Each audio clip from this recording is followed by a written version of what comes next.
Dado que la clase pasada estudiamos el concepto de la Trinidad, y de hecho aquí dejé todos mis jeroglíficos, hoy vamos a estudiar las herejías que surgieron en los primeros 5 siglos, con respecto a la Trinidad. Todas estas corrientes doctrinales que surgieron que contradecían lo que la Escritura dice, afirmaban ciertas cosas que la Biblia afirma, pero al afirmarlas, esas negaban otras, o aseguraban que eran verdaderas, pero no en el mismo sentido. Y como les comenté la clase pasada, el problema de los herejes es que aseguran que afirman lo que la Biblia enseña, pero realmente tienen un sentido distinto. Entonces tenemos que ser cuidadosos a la hora de determinar si una doctrina se apega a la Escritura o no, y cuando no se apegue tenemos que rechazarla tajantemente. Entonces, en cuanto a lo que vimos de la Trinidad, dijimos que este diagrama es un reflejo de lo que la Biblia dice. El Padre, el Hijo y el Espíritu son Dios. El Padre es Dios, el Hijo es Dios, el Espíritu Santo es Dios. Y al mismo tiempo, el Espíritu Santo no es el Padre no es el Hijo, y el Hijo no es el Espíritu Santo, y entre ellos, ¿verdad? Son un Dios, o sea, son un Dios en esencia, tres en persona. Cualquier cosa que no se apegue a esa descripción en cuanto a la naturaleza de Dios, no es bíblica. Y vimos, aunque hoy vamos a tocar un poco más a fondo esta parte, pero vimos que en la persona del Hijo tenemos dos naturalezas, la humana y la divina. Entonces, agregando la parte de la naturaleza, de la doble naturaleza de la persona del Hijo, si te fijas, es un Dios en tres personas, de la misma esencia, y una de las personas de la Trinidad, que es el Hijo, tiene dos naturalezas, la divina y la humana. Cualquier otra forma de describirlo se despega de lo que la Biblia enseña, por consecuencia es herejía. Y por eso nos resulta muy útil analizar las herejías que se han presentado para comprender por qué fueron declaradas como herejías y para no cometer esos mismos errores. Cuando nosotros tratamos de explicar la Trinidad, aunque lo hagas con una buena intención y trates de usar alguna analogía, corres un riesgo muy grande, porque esa analogía no va a reflejar claramente el concepto de la Trinidad, puesto que no hay ningún ser como Dios en todo el universo. Cualquier analogía que pretendas usar va a tener errores y defectos. Entonces, entre las analogías más comunes que hemos escuchado, que quizás yo he escuchado, no sé tú, tenemos la del sol, que tienes el sol, los rayos y el calor, ¿verdad? La del aguacate, la cáscara, lo verde y el hueso. El huevo, que es cáscara, yema y clara. Una partícula de agua, que son 2 de hidrógeno, 1 de oxígeno, etcétera, etcétera. Entonces, cuando tratamos de explicar la Trinidad bajo una de esas analogías o ejemplos en el universo que podamos encontrar, siempre nos vamos a quedar limitados. Y tratar de enseñarla como una explicación fiel de lo que la Biblia enseña es herejía. Por eso no podemos, o resulta muy complejo usar analogías. Si vas a hacer una analogía, tienes que dejar muy en claro que eso en ningún sentido refleja fielmente lo que la Biblia enseña. Puedes quizás mostrarlo como algo que refleja en cierta forma que provenimos de Dios, ¿verdad? Hablábamos de la posibilidad de que el hombre sea tripartito, cuerpo, alma y espíritu, pero eso no significa que sea trinitario. Entonces, el hecho de que haya en el universo cosas que son tres y a la vez uno es una idea muy superficial de un concepto que no existe en nuestro universo, ¿verdad? Así que la idea de hoy es analizar las principales herejías en los primeros 5 siglos, cómo fueron propuestas y por qué fueron declaradas herejías, para que nosotros tengamos esa información y no cometamos el mismo error. Entonces, hay más controversias y más herejías que hemos visto hace tiempo. Cuando analizábamos, creo yo, una de las cartas, hablábamos del docetismo y del socianismo y etcétera, etcétera, que no voy a tocar hoy porque son muy fáciles de descartar, ¿verdad? Que el cuerpo de Cristo era una ilusión o que Jesús era simplemente un humano natural que había nacido por medio del poder de Dios. Esas cosas son fácilmente descartables por medio de la Escritura. Voy a dejarlas que tienen que ver con la Trinidad y que generaron mucha controversia. Entonces, en el siglo II surgió un concepto que se le conoce, un término que se le conoce como monarquianismo. Y este monarquianismo se levantó como un intento de combatir el triteísmo. Es decir, nosotros hablamos de una Trinidad y algunos piensan que eso es triteísmo, que hablamos de tres dioses. No, el diagrama de la Trinidad refleja que es un solo Dios en tres personas, no tres personas.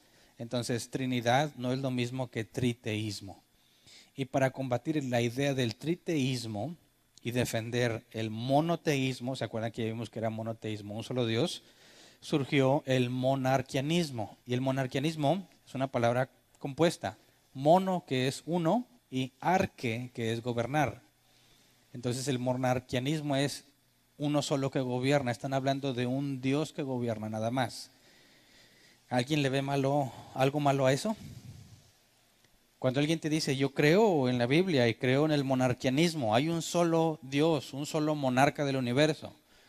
Parece que estamos de acuerdo, ¿verdad? El problema con el monarquianismo es que negaba a las tres personas de la Trinidad. Dice, efectivamente hay un solo Dios, pero no hay tres personas. Y proponían variantes. Así que hubo dos herejías graves que provienen del monarquianismo. Una de ellas es el monarquianismo modal. Y para explicar este concepto, ellos aseguran, por ejemplo, en cuanto a la Biblia, aseguran que Dios es uno, aseguran que Jesús, el Espíritu Santo y el Padre son una misma esencia, pero el Padre no es igual al Hijo y al Espíritu Santo en el sentido de que el Padre es mayor a ellos. Entonces fíjate, ellos abrazan el concepto de la Trinidad con una modificación. Dice, si tenemos un Dios, está el Padre, el Hijo y el Espíritu Santo claramente reflejados en las Escrituras, puedes distinguir entre ellos y hasta ahí diríamos, excelente, estamos en lo mismo. Pero ellos dicen, pero el Padre es mayor al Hijo y al Espíritu Santo. Es decir, hay distinto nivel entre ellos. Y eso no lo vemos reflejado en la Escritura. ¿Cómo es que ellos llegaron a la conclusión de que el Padre es mayor al Hijo y a su vez el Hijo es mayor al Espíritu Santo? Este monarquianismo modal fue promovido por este hombre que se llamaba Sabelio. Y él tomó una idea de los gnósticos. ¿Se acuerdan cuando estudiamos también las cartas de Pablo que luchaban contra conceptos del gnosticismo? Ellos decían algo así. Ellos aseguraban que Dios es el centro de todas las cosas y que todo el universo en cierta forma es una manifestación de Dios. Entonces ellos decían que a partir de Dios, voy a usar otro color para no confundir, a partir de Dios había ciertas manifestaciones que digamos que se propagan como estas ondas concéntricas en el agua. Cuando tienes el agua tranquila y dejas caer una piedra o un objeto, generan ondas que se van extendiendo y hasta que dejas de verlas, ¿verdad? Tú dejas de verlas a la simple vista, pero siguen extendiéndose. Ellos aseguraban que Dios es el centro de todas las cosas y que tiene estas emanaciones, como las ondas que surgen en el agua, y que cada una de estas ondas representa algo en el mundo real. Entonces ellos decían que mientras más lejana sea la emanación, o el modo también la llamaban, del centro, mientras más lejos esté del centro, más bajo es su nivel o es inferior. Entonces ellos decían que, por ejemplo, una piedra es una manifestación de Dios, pero a un nivel muy inferior. Entonces le agregas más ondas, ondas, ondas, ondas, hasta que llegas a una piedra. Hablas de un ser humano, bueno, es una onda que está más cercana al centro. O sea, hablas de Jesús, ellos aseguraban que Jesús era inmediato después del Padre. Y después tenías al Espíritu Santo. Y después tenías el intelecto. Y después un chorro de cosas y energías y no sé qué. Entonces ellos aseguraban, Jesús y el Espíritu Santo y Dios son de la misma esencia. Pero también la piedra, también el humano, nada más que un nivel más inferior, más bajo. Pero como Dios es el centro, el Padre, y Jesús es el primer nivel del modo, entonces Jesús es inferior a Dios. Y el Espíritu Santo es el modo que sigue, de manera que es inferior a Jesús. Y así sucesivamente según la manifestación que escogieras. Ahora, esa idea proviene del pensamiento gnóstico, no de la Biblia. Y ellos tratan de meter esta idea a la Biblia y tratar de resolver lo que la Biblia dice basados en ese concepto. Entonces, ellos aseguraban, en cierta forma, que todo es Dios, ¿verdad? Todo, es una especie de panteísmo donde todo es Dios, pero de distintos niveles según el modo o la manifestación estuviera cerca o lejos del centro. De esta manera ellos aseguraban que bíblicamente Jesús es superior a todo lo demás. ¿Por qué? Porque es el nivel más alto que puede haber. Superior a los ángeles, superior a todo, pero inferior al Padre. Entonces ellos usaban un ejemplo, una analogía. Ellos usaban el sol como ejemplo de su concepto de Trinidad. Ellos aseguraban que el Padre es el sol, Jesús son los rayos del sol y el Espíritu Santo es el calor que te da el rayo del sol. Por eso mencioné en la clase pasada que quienes usan esta analogía no saben que están hablando en el mismo término de una herejía reconocida desde el segundo siglo, donde esta analogía trata de probar que el rayo de sol que proviene del sol es parte del sol, pero no es el sol, es una manifestación del sol. Y el Espíritu Santo es una manifestación del rayo de sol, porque sientes el calor, porque te llega el rayo de sol. De manera que tratar de explicar así lo que la Biblia enseña genera conflictos porque ya no tienes la misma esencia. Ellos aseguran que sí, porque provienes de Dios, es una manifestación de Dios. Pero lo que encontramos en la Biblia es que no es que Jesús sea inferior al Padre, sino que son iguales. Entonces, Sabelio aseguraba que Dios es un solo ser en esencia, pero a la hora de explicar al Padre, al Hijo y al Espíritu Santo en la Biblia, aseguraba que era el mismo que se manifestaba en distintos tiempos. Es decir, en el Antiguo Testamento Dios se manifestó como el Padre. En el Nuevo Testamento el mismo Padre se manifestó como el Hijo. Y después de la encarnación, después de que Jesús resucitó, se manifestó como el Espíritu Santo, el mismo.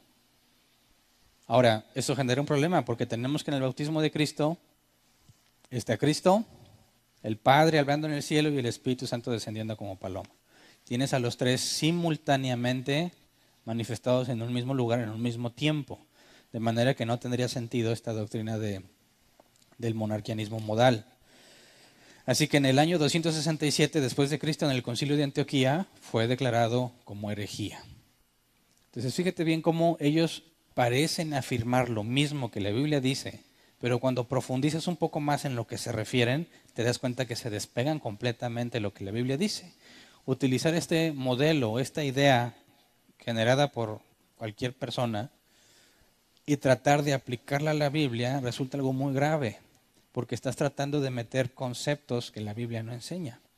En ninguna forma tú podrías extraer de la Biblia la idea de las emanaciones o manifestaciones de Dios. No es posible. Entonces, a simple vista, este monarquianismo modal parecía bíblico y por eso generó muchos problemas, porque quienes abrazaban esa doctrina tendían o llegaban a la conclusión de que el Padre, el Hijo y el Espíritu Santo son uno mismo, manifestaciones inferiores, el Padre, o sea, el Hijo y el Espíritu Santo son manifestaciones inferiores del Padre y por consecuencia no son un mismo Dios. Así que no se apegan a lo que enseña la Biblia.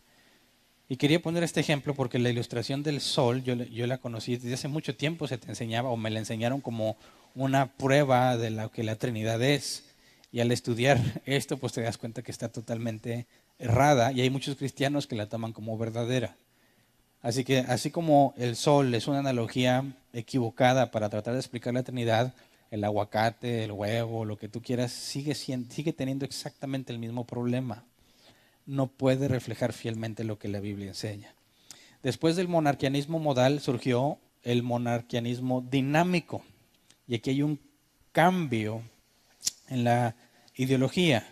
Esta fue promovida principalmente por Arrio. Y este monarquianismo dinámico también se le conoce como arrianismo o adopcionismo. La palabra adopcionismo creo que es la que más fiel refleja el concepto de esta doctrina, porque según Arrio, lo primero que Dios creó, lo primero fue el Logos. ¿Se acuerdan que Juan dice que en el principio era el Logos, o sea, el verbo? Y el verbo era con Dios y el verbo era Dios. Todo fue creado por medio de Logos. Entonces Arrio, el arrianismo, decían, el Logos fue la primera cosa que Dios creó. Y luego creó todo lo demás por medio de Logos. O sea, Jesús, ¿verdad? Cuando habla del Logos está hablando del Hijo. Pero él dice, después con el tiempo, una vez creadas todas las cosas, el Logos tomó carne y se hizo Jesús. Y cuando fue fiel hasta la muerte y obedeció sin mancha, Dios lo adoptó como su hijo y lo elevó, por así decirlo, a un grado mayor que el que tenía, de manera que fue adoptado como hijo de Dios por su fiel obediencia. Y se convirtió en el que está sobre todo nombre, sobre todo principado, sobre toda criatura. Así que esta idea y doctrina explicaba de cierta forma lo que Juan 1 dice. En el principio era el verbo, dices que fue lo primero que creó. El verbo era con Dios, sí, porque cuando lo creó se relacionaba con él. El verbo era Dios, eso lo logró cuando fue adoptado como hijo. Así que Arrio afirmaba que Jesús es el primogénito de la creación, como dice la Biblia, ¿verdad? Que es el primogénito de la creación y mayor a todos. Pero ya que Jesús es un ser creado, ¿cuál es la consecuencia lógica entonces? El Padre es mayor a Jesús. Así que tienes otra herejía sutil, ¿verdad? Afirman conceptos bíblicos. Jesús es el primogénito, es mayor a todos, es de la misma esencia que Dios, porque Dios lo adoptó como su hijo, pero fue creado. Por consecuencia, inferior al Padre. Nuevamente, se despega de las Escrituras con mucha claridad, pero te explica muchos otros conceptos bíblicos de una manera simple, ¿verdad? Por eso cuando hablaba de adopcionismo, eso refleja que Jesús fue adoptado como hijo y entonces recibió el nombre que es sobre todo nombre. Ahora, démonos cuenta cómo esto es muy común. Cuando aquel que no se apega totalmente a la Escritura saca una doctrina que tiene muchas cosas que se apegan a las Escrituras y alguna no, tiene que ser rechazada esa doctrina como herejía. Porque si al menos un punto en la Biblia contradice esa doctrina, no puede provenir de Dios. No puedes hacer un conteo de las cosas que explica y ponerte a comparar. Y dices, bueno, pues de las 10 cosas que la Biblia dice, te contesta 9, una no. ¿Debías aceptarla? No. Pues no, si no armoniza con todo lo que la Biblia enseña, debe ser descartado. Y este tipo de herejías son muy comunes. El amor incondicional, ese Dios amoroso que a nadie va a juzgar, o el universalismo, la idea de que Jesús o Dios es tan bueno que al final va a perdonar a todos, pareciera explicar muchas cosas de la Biblia. Dice, Dios no quiere que ninguno perezca, sino que todos procedan del arrepentimiento. Dicen, ahí está, eso es lo que Dios quiere, no quiere que ninguno perezca, así que al final los va a perdonar a todos. Esa idea puede sonar bíblica, pero cuando la analizas a profundidad, encuentras problemas que no puedes explicar. Dios aborrece al impío, Dios aborrece al malvado, los va a condenar eternamente. Entonces tienes un problema con esa postura. Y si esa postura no te explica, no resuelve el asunto de cómo es que Dios aborrece al impío y cómo es que lo va a condenar para siempre, entonces esa doctrina no puede provenir de Dios. Tiene que ser considerada herejía. porque tiene cosas bíblicas en contra que no puede resolver. ¿Me explico? Entonces el arrianismo fue considerado, o el arrianismo o adopcionismo fue considerado herejía en el primer concilio de Nicea, en el 325. De ahí sale el credo de Nicea. ¿Alguien ha escuchado el credo de Nicea? Creo en un solo Señor Jesucristo, Hijo único de Dios, no creado y eterno Dios, Dios de Dios, Dios de luz, Dios verdadero. Y seguramente te lo enseñaron en el Catecismo de la Iglesia Católica Romana. Pero el credo que te sabes por medio de la Iglesia Católica Romana tiene modificaciones que el credo de Nicea no contenía inicialmente. Por eso no se le llama el credo de Nicea el que la Iglesia Apostólica Romana enseña, sino le llaman el credo de los apóstoles. Y con ese no estamos de acuerdo. Con el que sí estamos de acuerdo es con el concilio de Nicea. Pero antes de leerte el credo de Nicea, quisiera ver que en el 325, en el concilio de Nicea, se declara herejía el arrianismo. Es mentira que Jesús fue adoptado, que fue creado. No se apega a la Biblia. Poco tiempo después, en el 385, tienes el concilio de Constantinopla. Y aquí en este concilio surge el macedonianismo. Y se llama así porque Macedonio de Constantinopla concedió que es cierto que Jesús es Dios y que no es inferior al Padre, pero el Espíritu Santo no. Macedonio aseguraba que el Espíritu Santo no era divino.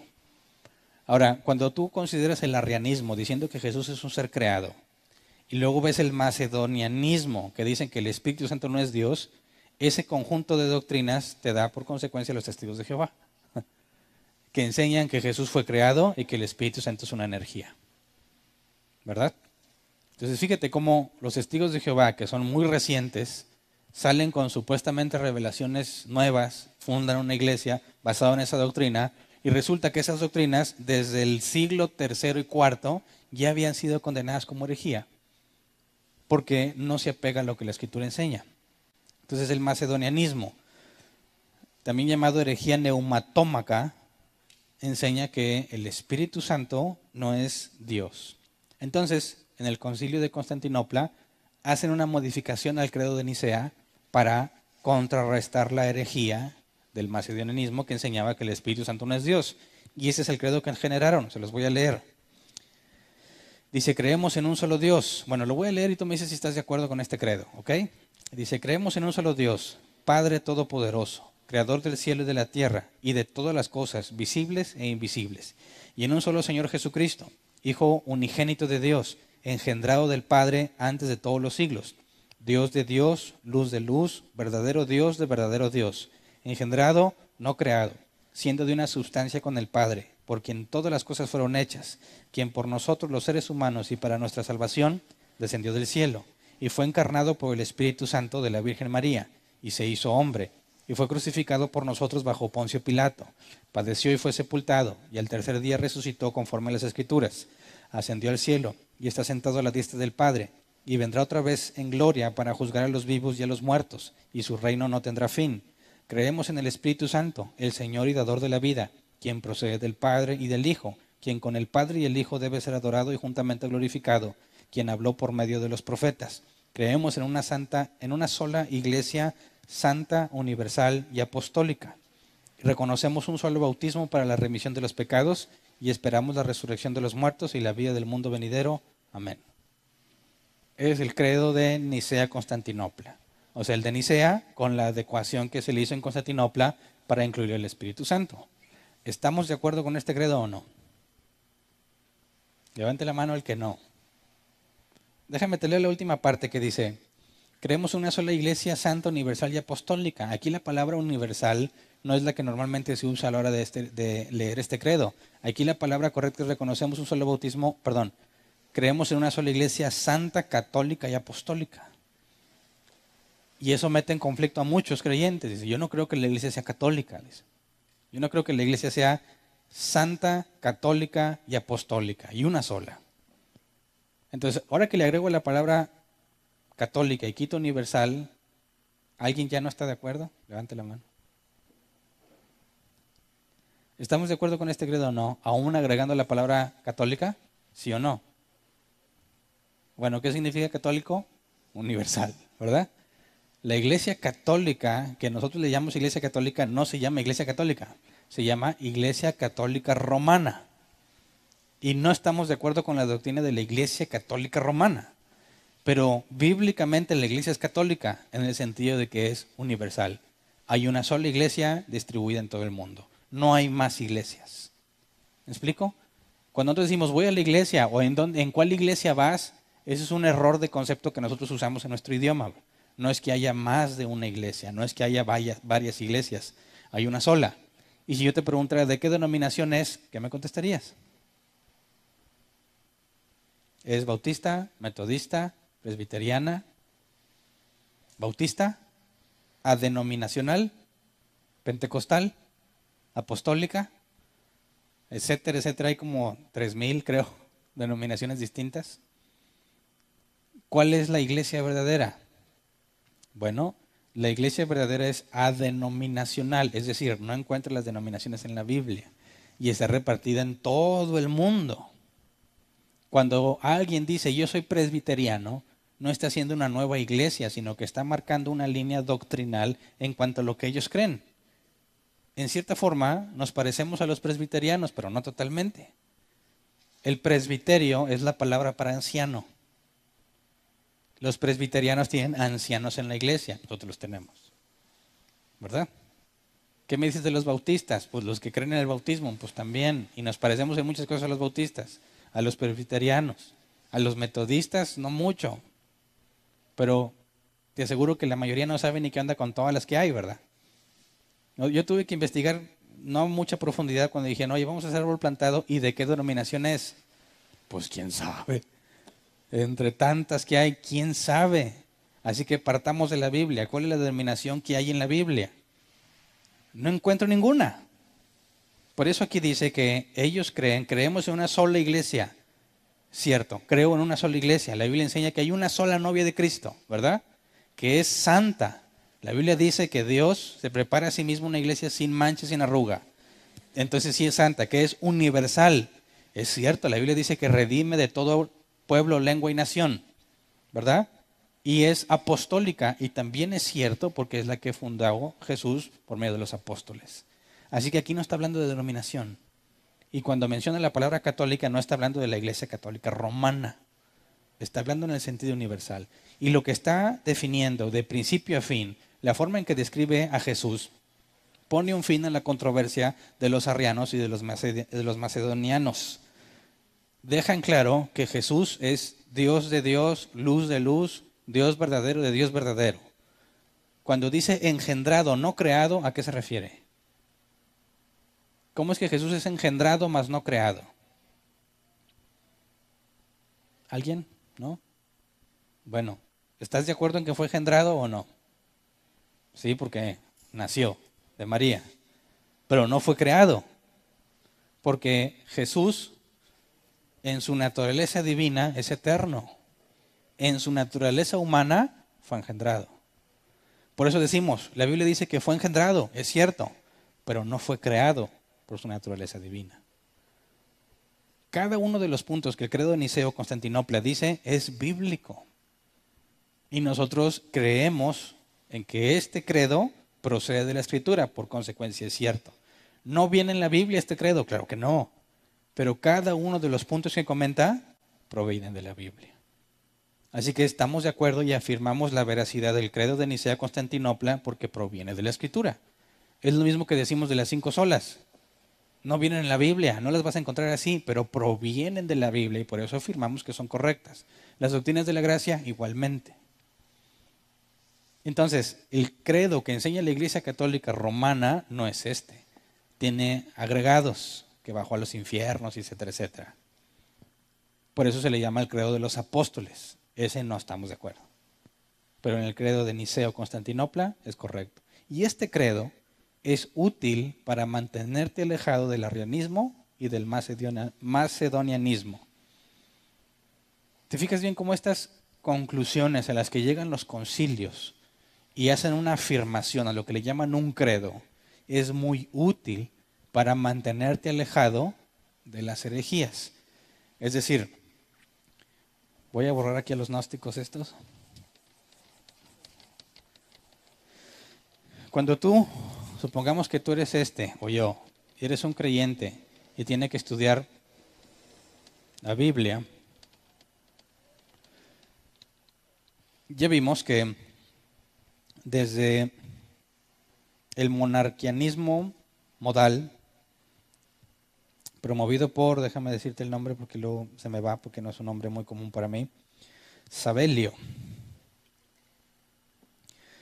Cuando este hombre sale con una idea donde quiere convencernos de un concepto de donde Dios va cambiando en el tiempo, es el mismo, en un tiempo se manifiesta como el Padre, otro como el Hijo, otro como el Espíritu Santo, se tuvo que reunir las distintas iglesias. Este era un concilio ecuménico, es decir, se reunieron de muchas partes, tuvieron que discutir el tema, había gente a favor y gente en contra. Y tuvieron que ir a las Escrituras y determinar si las afirmaciones de estos individuos coinciden con las Escrituras o no. Y lo que encontraron es que no coincide y lo declaran herejía. Pero fíjate cómo antes de eso no había problema, no había necesidad de juntarse ni de definir nada porque no existía el conflicto. Cuando se manifiesta el conflicto y alguien enseña algo y tú encuentras controversia, no se apega a lo que la Biblia dice, ¿qué es lo que hicieron? ¿Por qué hacen un concilio? Hoy nos dice en Mateo 18 que si tu hermano peca, ve y repréndele. Y si no, ve con más testigos. Y si no, dilo a la iglesia. Esa es la esencia del concilio, decirlo a la iglesia. Y ahí, en ese momento, cuando la iglesia va a la Escritura y decide lo que es bíblico, se le pide, antes de ser declarado hereje, se le pide que se retracte. Y si no se retracta, es declarado hereje y es expulsado. Es el mismo proceso de Mateo 18, pero a gran escala. Cuando hay una doctrina que afecta en general a las iglesias cristianas. ¿Me explico?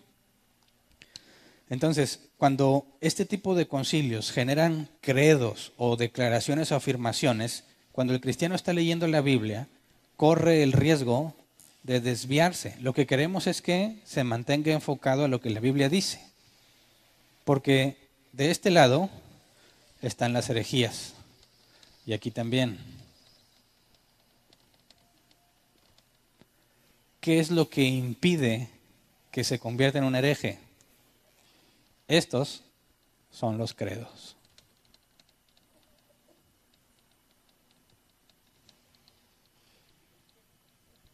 Cuando tú estudias la Biblia y conoces la historia de la iglesia primitiva y cómo se ha declarado herejías en el transcurso de la historia, te mantienes enfocado en lo que la Biblia dice y te mantienes alejado de las herejías. Por eso es útil que sepamos, al menos, de las herejías más graves que se han presentado en el cristianismo y cómo fue que fueron declarados herejías. Entender en qué consistía esa doctrina en lo más fundamental para poder reconocerla cuando la veas. Por eso, cuando tú dices, oye, ¿los testigos de Jehová son bíblicos? Hay muchas cosas en las que los testigos de Jehová son muy bíblicos. Mucho más bíblicos que muchas de las iglesias que se dicen cristianas. Pero en estos temas fundamentales detectas arrianismo y macedonianismo en su doctrina, y eso es herejía. Así que puede que no sepas nada de los testigos de Jehová, pero estás informado de este tipo de credos. Cuando te platiquen qué cree un testigo de Jehová, en automático vas a detectar a dónde llegas con la doctrina de los testigos de Jehová o la doctrina de los mormones. Incluso la doctrina de muchos que se dicen cristianos. Entonces, esta información, aunque no proviene de la Biblia, es útil para no cometer los errores que ya cometieron otros tratando de interpretar la Biblia. No es inspirada por Dios, ningún credo es inspirado por Dios. Así que consideramos valioso un escrito, un credo, en la medida que se apega a lo que la Escritura dice. Por ejemplo, ¿esta predicación es buena o es mala? Bueno, ¿comparada con qué? Con la Escritura. Si lo que te enseño proviene de la Escritura, es una buena predicación, si no es mala. Mi predicación no es inspirada, no está al nivel de la Escritura, pero es útil y buena en la medida que se apegue a lo que la Biblia enseña. Por eso es importante conocer los credos. Ahora, de Nicea y Constantinopla resolvieron el asunto para aquellos que decían que el Hijo no era Dios o que el Espíritu Santo no era Dios. Pero no fueron las únicas herejías que confrontaron. Después de ahí surgió otra. Se llamaba monofisismo o eutiquianismo, porque el principal promotor era Eutiques. Si te fijas, si Arrio lo promovía, ¿cómo se llamaban sus seguidores? Pues arrianos. Si Macedonio lo promovía, pues macedonitas. Y este es Eutiques, pues eutiquitas. Y algunos dicen que Hernán, los hernanitas. No hagan eso, ¿eh? Pero era una forma de identificarlos, por eso doy los dos nombres. Uno era monofisismo, que hace énfasis en la doctrina. Mono y fisismo. Mono es uno, como lo vimos en el otro de las otras herejías pasadas, y fisismo, que viene de naturaleza. El monofisismo decía que Jesús tenía una sola naturaleza. Y esta herejía, promovida por Eutiques, aseguraban que Jesús vino y fue humano, pero esa naturaleza humana fue absorbida por la divina. ¿A qué me refiero? Ellos encontraban pasajes en la Escritura donde era difícil definir si Jesús era humano o era divino. Por ejemplo, cuando vamos a leer este pasaje, Mateo 9, 1 al 4. Mateo 9, 1 al 4. Nueva versión internacional. Dice, subió Jesús a una barca, cruzó al otro lado y llegó a su propio pueblo. Unos hombres le llevaron un paralítico acostado en una camilla. Al ver Jesús la fe de ellos, le dijo al paralítico, ánimo, hijo, tus pecados quedan perdonados. Algunos de los maestros de la ley murmuraron entre ellos, este hombre blasfema. Como Jesús conocía sus pensamientos, les dijo, ¿por qué dan lugar a tan malos pensamientos? Así que estos dicen, cuando leen este pasaje, dicen, ¿cómo le hizo Jesús? Si es humano, para conocer los pensamientos de los demás. Conocer los pensamientos de los demás es algo que solo un ser omnisciente puede hacer. Entonces, ¿Jesús era omnisciente? Cualquiera diría, sí, pero tienes un problema. Porque, ¿qué es la omnisciencia? Saberlo todo, ¿verdad? Sin límites. ¿Puede un humano saberlo todo? ¿Sí o no? No. Entonces, ¿qué era Jesús? ¿Era humano o no? Era humano, pero tenía atributos divinos. Entonces los monofisistas dijeron, Jesús tiene una sola naturaleza, que no es ni divina ni humana, sino humana divina. ¿Me explico? Porque de esta forma podía hacer cosas naturales y cosas que solo puede Dios hacer al mismo tiempo. Y eso genera otro problema. Porque te parece que se apega y describe un concepto bíblico y dices, oye, pues sí, sí es cierto, lo explica con claridad. Entonces dicen ellos, oye, yo estoy de acuerdo con esto. Estoy de acuerdo, pero esto no. Nada más esto no. ¿Te genera mucho conflicto? ¿O le damos chance? Dice, no es ni humana ni divina, sino una mezcla. Y supuestamente tienen un pasaje bíblico que confirma su doctrina. Y engañó a muchos. Así que, ¿cómo podemos explicar que eso es un error?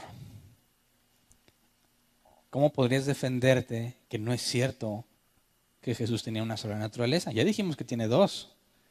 Todavía no vemos la clase donde doy todos los pasajes bíblicos que lo demuestran. Pero yo sé que es un poco injusto, pero te pregunto, ¿cómo te defiendes? Así que parece bíblico. Al parecer, afirma lo más importante, que es esto. Dicen, ya, mira, si aquí, pues, eso déjalo como secundario, ¿no? Terciario, ¿no? Tú agarra la naturaleza que más te guste. Entonces, ellos dicen que su naturaleza humana no pudo permanecer como tal. Y su naturaleza divina tampoco pudo permanecer como tal. Así que se hizo una mezcla. Es una especie de hombre Dios. Algo nuevo. Así que la naturaleza humana y la divina se confunden o no se puede distinguir. No sabes cuándo es humano, porque cuando dice la Biblia que Jesús lloró, ¿a poco Dios llora? El llorar es algo propio de la naturaleza humana, ¿verdad? Pero conocer los pensamientos de los demás es propio de la naturaleza divina. Así que era un hombre divino. Y este es un concepto que se parece al término griego. ¿Quién ha escuchado la mitología sobre Hércules? ¿Qué era Hércules? Un semidios, ¿verdad? ¿Por qué semidios? Porque era el producto de un dios y un humano. Y dicen ellos, pues tienes a Dios y a la Virgen María. Jesús es una especie de Hércules según ellos. Pero si es un semidios, entonces es inferior a Dios, ¿verdad? Tiene poco de Dios, tiene algo de divino, pero también tiene algo humano. Es una mezcla. Por consecuencia, aunque él asegura que afirma esto, no es cierto. Porque aquí decimos que los tres son Dios de una misma esencia. Y ellos dicen, no, Jesús es una mezcla entre hombre y Dios. Por consecuencia, inferior al Padre.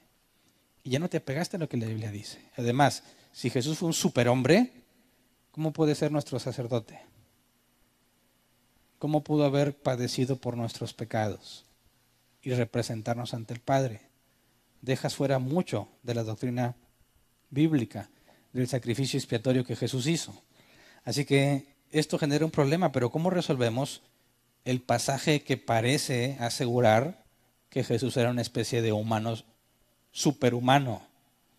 Bueno, si vamos a Juan 14, versículos 10 y 11, tenemos la solución. Juan 14, 10 y 11 dice, ¿acaso no crees que yo estoy en el Padre y que el Padre está en mí? Las palabras que yo les comunico no las hablo como cosa mía, sino que es el Padre que está en mí el que realiza sus obras. Créanme que cuando les digo que yo estoy en el Padre y el Padre está en mí, o al menos créanme por las obras mismas. ¿Qué entendemos de aquí? Que lo que Jesús dijo y lo que hizo no lo hizo como algo de él, sino lo que el Padre le dijo. Así que ¿cómo supo lo que conocía? ¿Cómo supo lo que pensaban los demás? Porque el Padre se lo reveló, no porque sea un superhombre. ¿Me explico?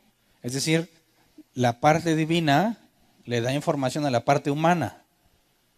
¿No dijo Jesús que el Espíritu Santo nos diría lo que oye del Padre? ¿Cómo le hacemos nosotros para saber lo que el Padre dice si soy humano? El Espíritu Santo en ti te comunica lo que el Padre dice. Jesús está diciendo, mis palabras no son cosa mía. Es el Padre que está en mí el que realiza sus obras. Así que Jesús no está diciendo que, aquí está aclarando que no es un superhombre. Porque si nos vamos a Mateo 24:36, ¿quién es un jaque mate para los monofisistas?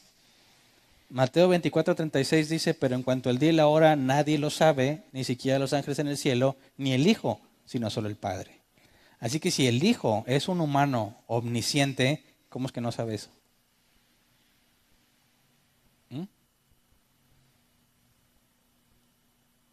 O sea, ¿me doy a entender? Si realmente es verdad que hay una sola naturaleza, que no es ni humana ni divina, sino superhumana, porque está mezclada con la divina, no hay razón para que Jesús diga que no sabe algo. ¿Me explico? Pero si entendemos las palabras de Jesús, que Él comunicaba las palabras del Padre, ¿cómo es que Él no sabe el día ni la hora? Porque en su naturaleza humana, el Padre no se lo reveló. Así de simple. Entonces, si te fijas, es muy sutil lo que estos enseñaban. Y quizás, si no lees estos dos pasajes, no tendrías forma de defenderte y lo tomarías como cierta. Y sin embargo, te descarrila completamente de lo que la Biblia enseña. Y eso es muy común en nuestros tiempos con muchas doctrinas supuestamente cristianas, ¿verdad? Por ejemplo, una muy común, te hablan de los diezmos. Dice Malaquías 3:10 y te tratan de convencer, pero lee Hechos 15. ¿De qué se trataba Hechos 15? Del concilio en Jerusalén. ¿Y qué se acordó del concilio? Que no tienes nada que obedecer de la ley de Moisés, excepto abstenerte de animales sacrificados, de animales de sangre, animales ahogados, los sacrificados a los ídolos y de la inmoralidad sexual. Todo lo demás no. Ahora, si no lees Hechos 15, compras la idea de que tienes que diezmar según la ley de Moisés, a pesar que los judíos no diezman actualmente. Entonces, parece bíblico, te leen pasajes bíblicos, pero no es del todo correcta. y un solo pasaje como el de Mateo 24 que muestra que no es cierto que Jesús sea omnisciente en su naturaleza humana, echa por tierra toda la doctrina de ellos.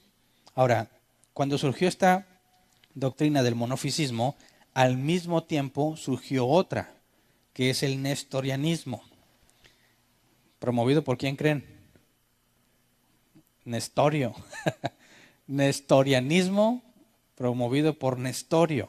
¿Qué enseñaba el nestorianismo? Bueno, Jesús decía, no les creo a los monofisistas, esos están mal. Jesús tiene dos naturalezas. Te compro esto, de acuerdo con esto y de acuerdo con las dos naturalezas, pero cada naturaleza una persona. Así que ya no tienes tres personas, sino cuatro. El Padre, el Espíritu Santo, el Hijo Divino y el Hijo Humano. ¿Encuentras eso en la Biblia? No. Cuando habla del Hijo, habla del Hijo, no del Hijo Humano ni del Hijo Divino. Entonces, se parece mucho, pero aseguran que Jesús tiene dos personas, una humana, una divina. ¿Se acuerdan qué hace a una persona persona? Que lo vimos en la clase pasada. Que lo hace distinto de otro. Tiene una independencia en el sentido de que pueden manifestarse al mismo tiempo y tienen roles y características distintas. Estos nestorianistas decían que Jesús humano es una persona y Jesús divino es otra persona. Tenías no una trinidad, sino tetranidad. Y eso no se apega con la Escritura. Así que ambas. En el caso del monofisismo y en el caso del nestorianismo se hizo un concilio para tratar con las dos doctrinas en el 451 después de Cristo y ambos fueron declarados como herejía. Este concilio acordó la siguiente frase: Jesús es verdaderamente hombre y verdaderamente Dios. ¿Qué significa esto? Jesús, uno, es verdaderamente hombre y verdaderamente Dios.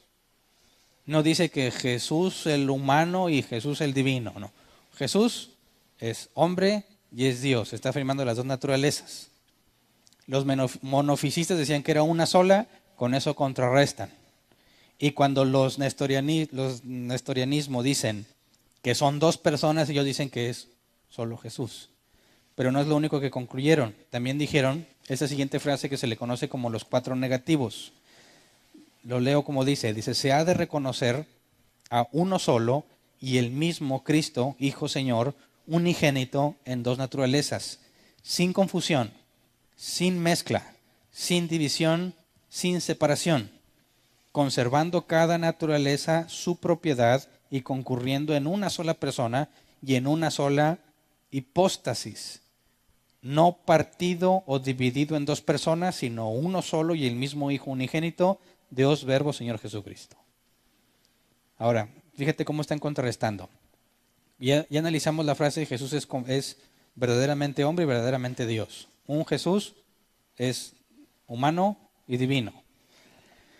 Si decimos que Jesús es completamente hombre y completamente Dios, es una contradicción, ¿verdad? No puede ser dos cosas opuestas al mismo tiempo y en el mismo sentido.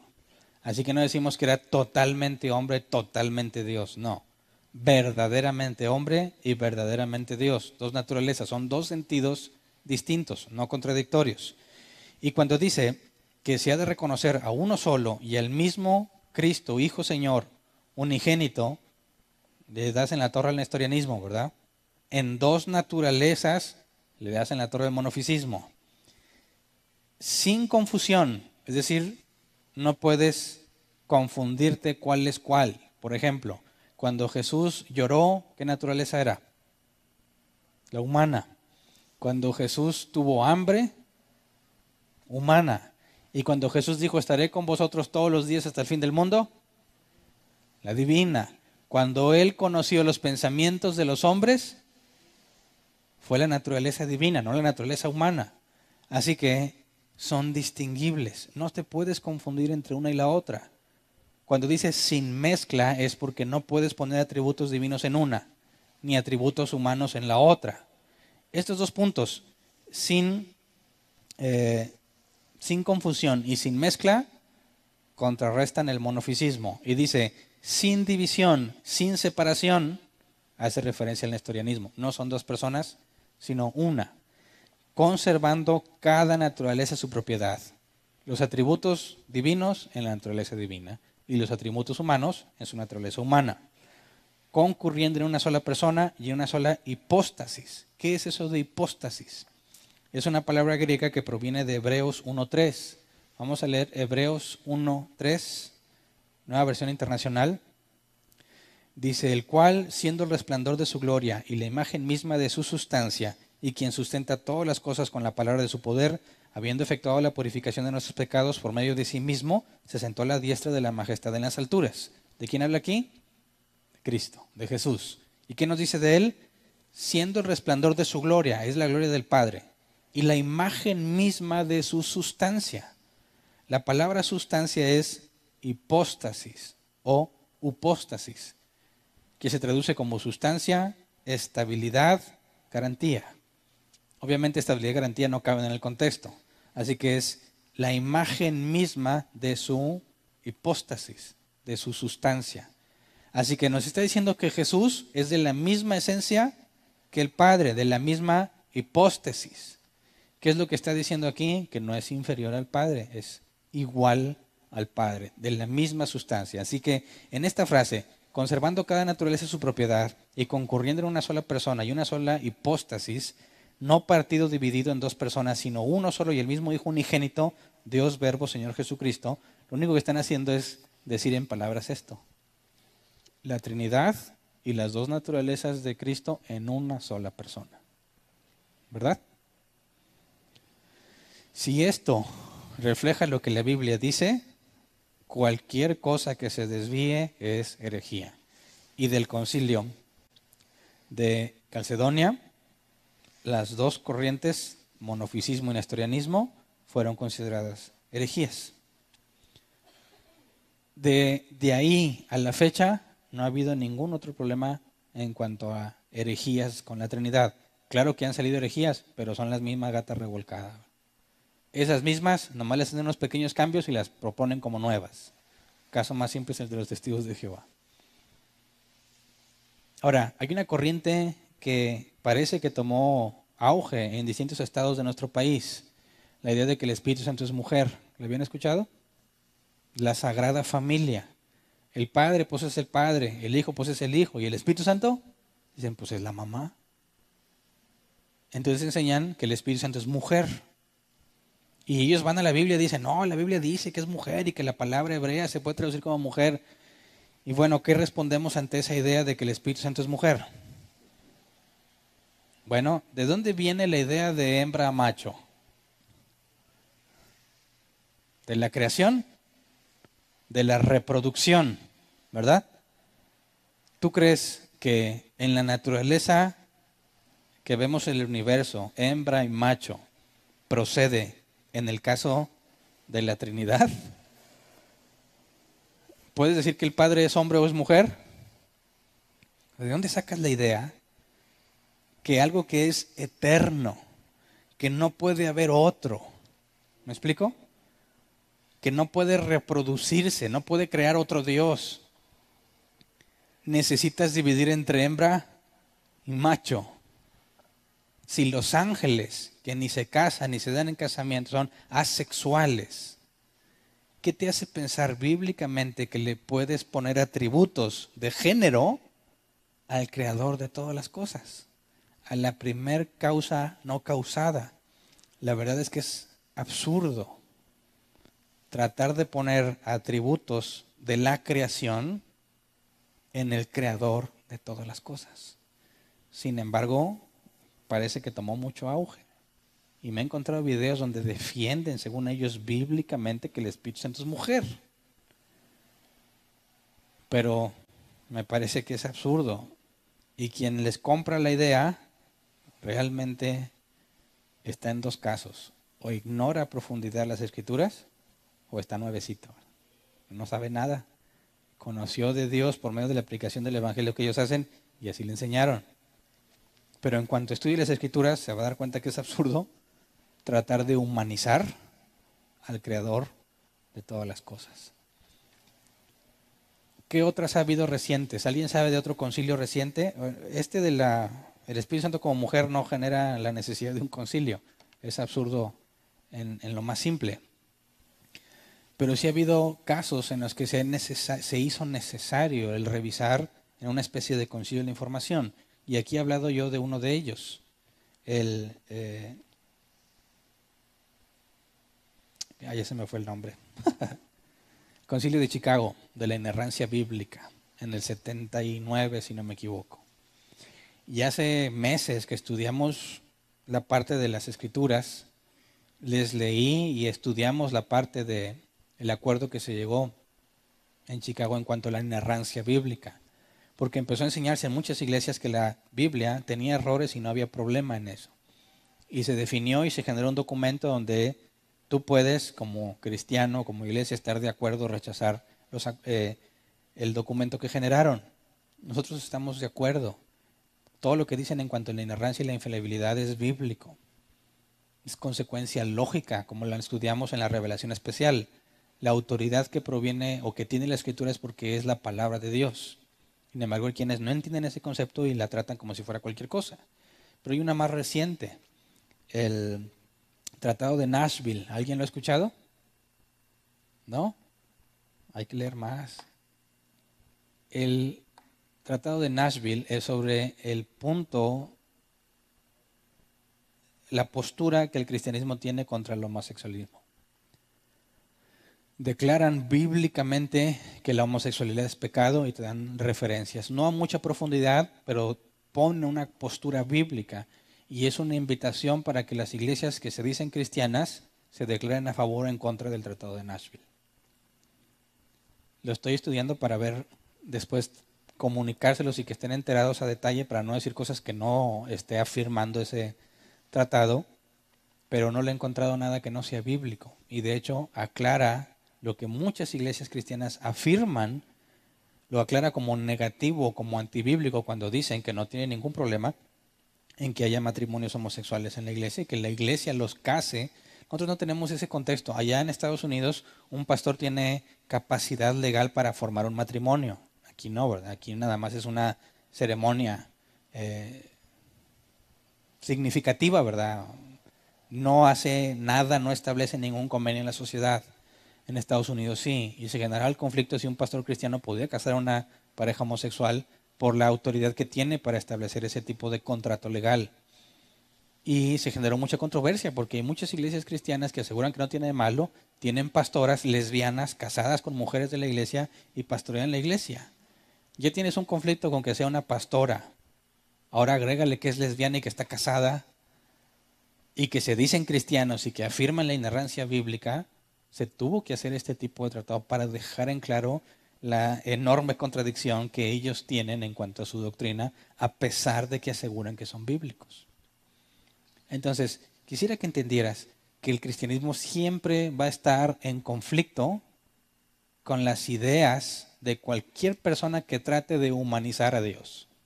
¿Te fijas? Todas las herejías que hemos tratado es tratar de darle un sentido más humano a la Trinidad, ¿verdad?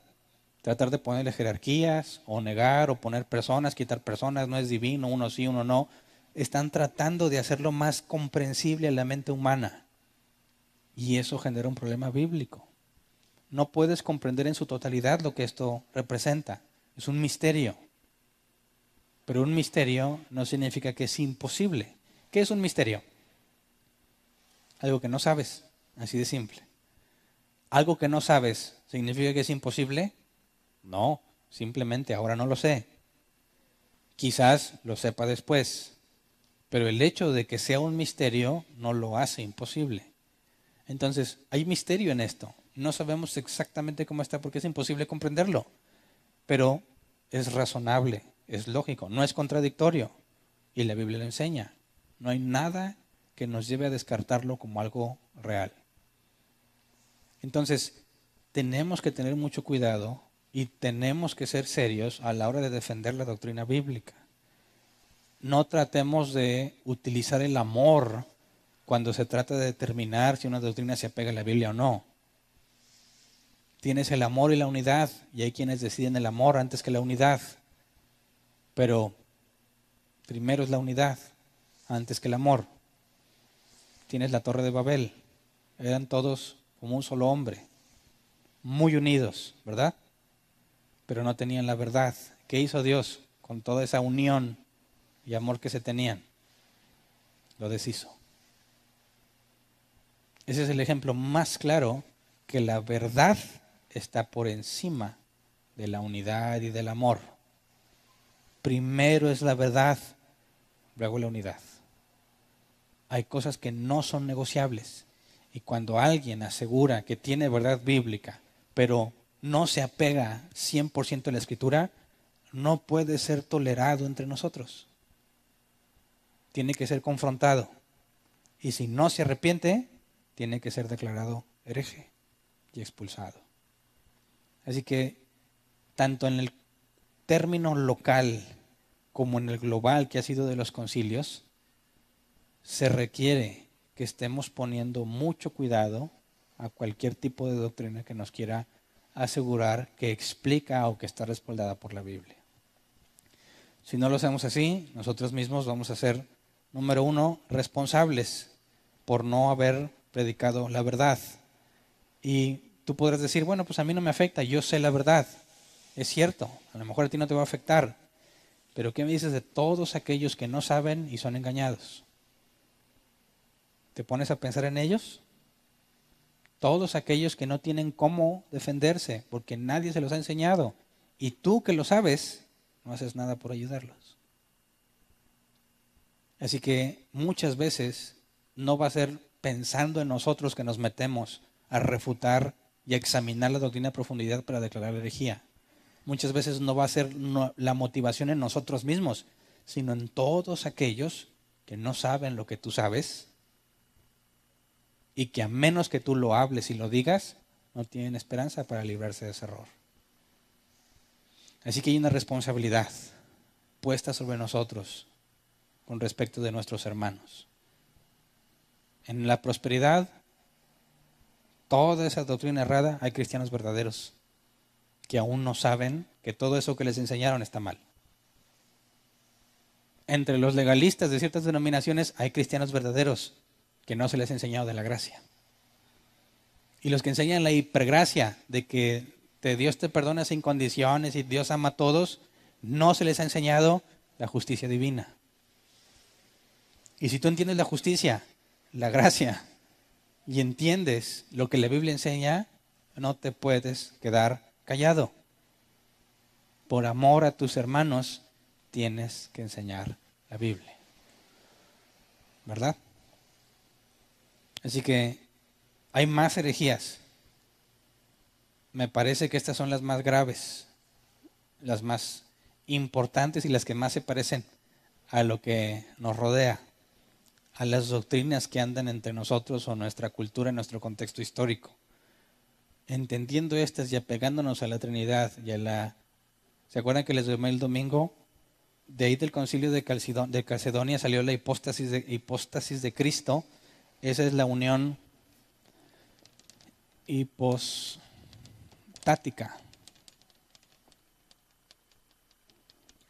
La unión hipostática de Cristo, que lo único que significa es que tiene dos naturalezas. Es divino y al mismo tiempo se distingue del Padre como persona y como humano. Pero es una sola persona. Cuando te mencionan el término unión hipostática de Cristo, eso es lo que enseña. Se los platiqué el domingo y les aconsejé que nada más se sorprendan una vez.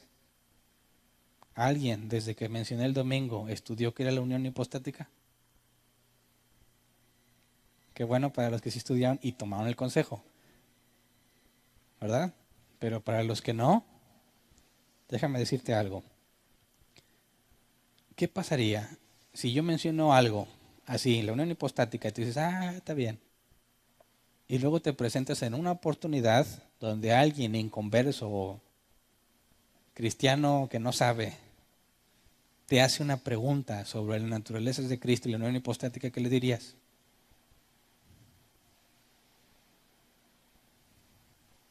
Déjate, la pongo más extrema. Dado que tú no sabes todas las cosas, pero Dios sí, ¿qué tal si esos son sus últimos días de vida? Dios te informó de eso. Por negligente no estudiaste. Tienes una persona en sus últimos días de vida que busca información. Tú se la pudiste haber dado, pero por negligente no lo hiciste. Cuando llegue el juicio de todos los creyentes, ¿cómo le vas a explicar a Dios por qué no sabías? ¿Cuál es tu razón? Sabemos que no puedes hacer que alguien se pierda, pero sí que sufra pérdida. ¿Verdad? Tanto tú como él sufren pérdida cuando eres negligente con lo que Dios te ha dado. Él porque no lo supo en su momento, aunque Dios lo permite, y tú porque no lo supiste explicar. Te lo digo porque aquí en Árbol Plantado ha pasado varias veces. Conocemos personas que Dios ya sabía, nosotros no, que eran sus últimos días de vida. Llegaron con dudas y con preguntas. Algunas se las preguntaron a las personas y no las supieron contestar. Cosas que ya debían de saber, que ya se han mencionado aquí. Y al poco tiempo mueren. ¿Obtuvieron la información que necesitaban para tomar buenas decisiones en sus últimos días de vida? En la mayoría de los casos eran personas que apenas venían al conocimiento de la doctrina bíblica, que habían tenido nociones del cristianismo o estaban en una doctrina errada, y justo cuando se acercaron a empezar a conocer, resulta que eran sus últimos días. ¿Fuiste de utilidad? ¿Hiciste, ayudaste a que creciera en sus últimos días? No, y ni te importa. No puedes ser negligente. Deja de ser egoísta y piensa en aquellos que necesitan que alguien les explique lo que se supone que ya sabes.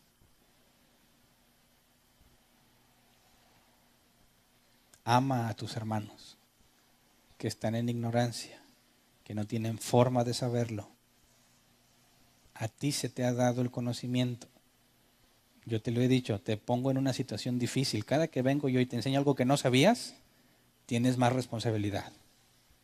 ¿Verdad? Y menos excusas para no saber.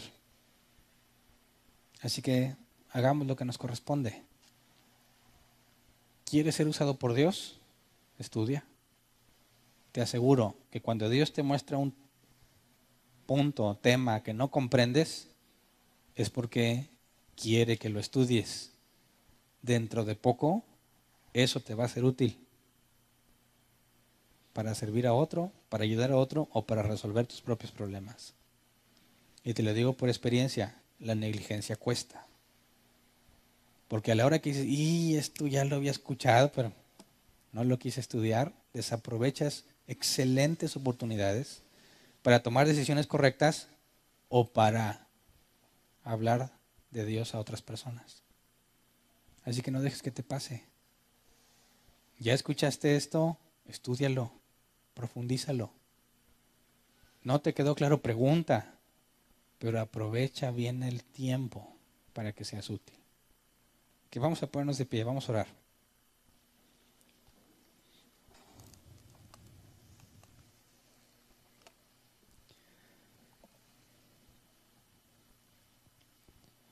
Como lo mencioné, esto no es algo que está escrito tal cual en la Biblia, pero proviene de la Biblia y es muy importante que lo conozcas.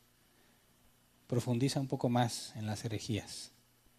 Date cuenta qué es lo que tú crees, que también ellos creen, y luego date cuenta por qué está mal.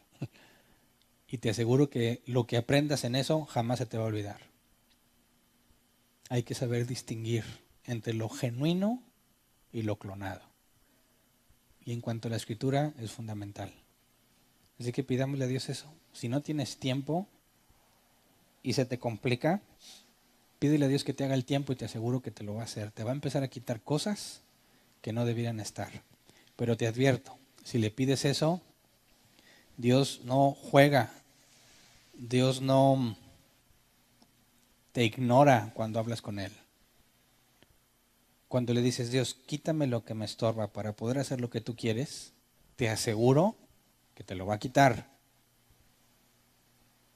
Y si ya llega un extremo en el que estás haciendo las cosas mal, ni va a esperar a que le digas. Te las va a quitar. Y duele, pero vale la pena. Así que quiero que lo hagan con plena conciencia, nada de que Hernán me engañó y no me dijo. Vamos a pedirle a Dios que si no tienes tiempo para estudiar, que te quite lo que no debas de tener para que estudies. ¿Estamos de acuerdo? Si no, ni ores, ¿ok? Vamos a orar, Señor. Gracias por tu misericordia. Gracias por tu paciencia para con nosotros, porque todos somos negligentes en distintas áreas, pero considéranos como hijos tuyos, Señor. Disciplínanos. Haznos tener valor para lo que para ti es valioso y haznos despreciar lo que tú desprecias.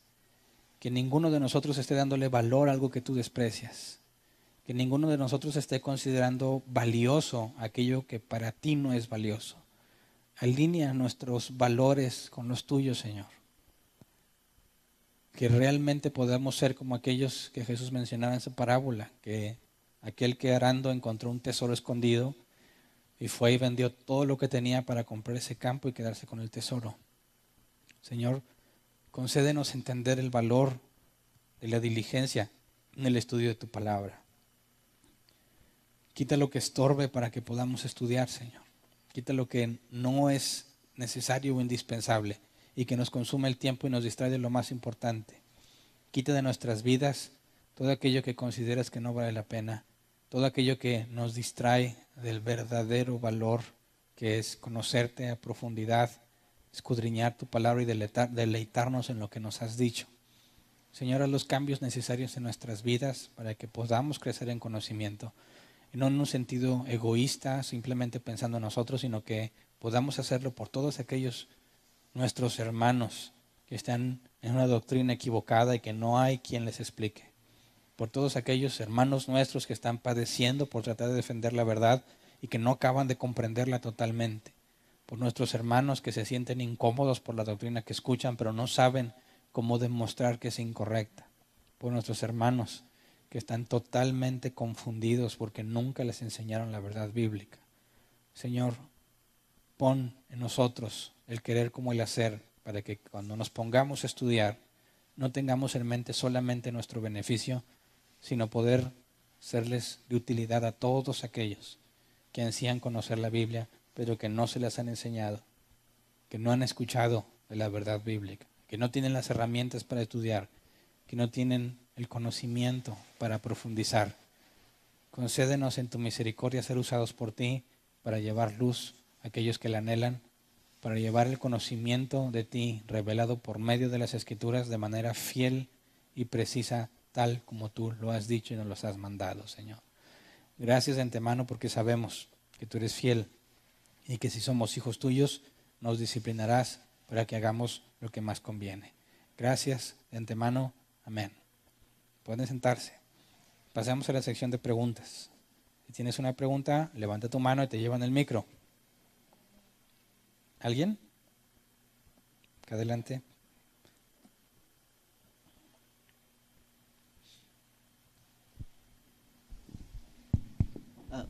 Buenas noches. Buenas Mi noches. pregunta es cuestión a, bueno, parte del último que estaba diciendo, de que puede haber cristianos verdaderos creyendo herejías, por así decirlo, ¿verdad? Para simplificarlo. Lo dice en el sentido de que, bueno, podrían llegar a ser cristianos o de que ya son cristianos, o sea, ya tuvieron su nuevo nacimiento y están creyendo cosas, un ejemplo de las cosas actuales, ¿verdad? Un ejemplo que con los testigos de Jehová, de que creen que Jesús no es Dios, no creen en la Trinidad, pero ya son cristianos verdaderos, o están o en el sentido de que están en potencia, por así decirlo, de que pueden llegar a serlo.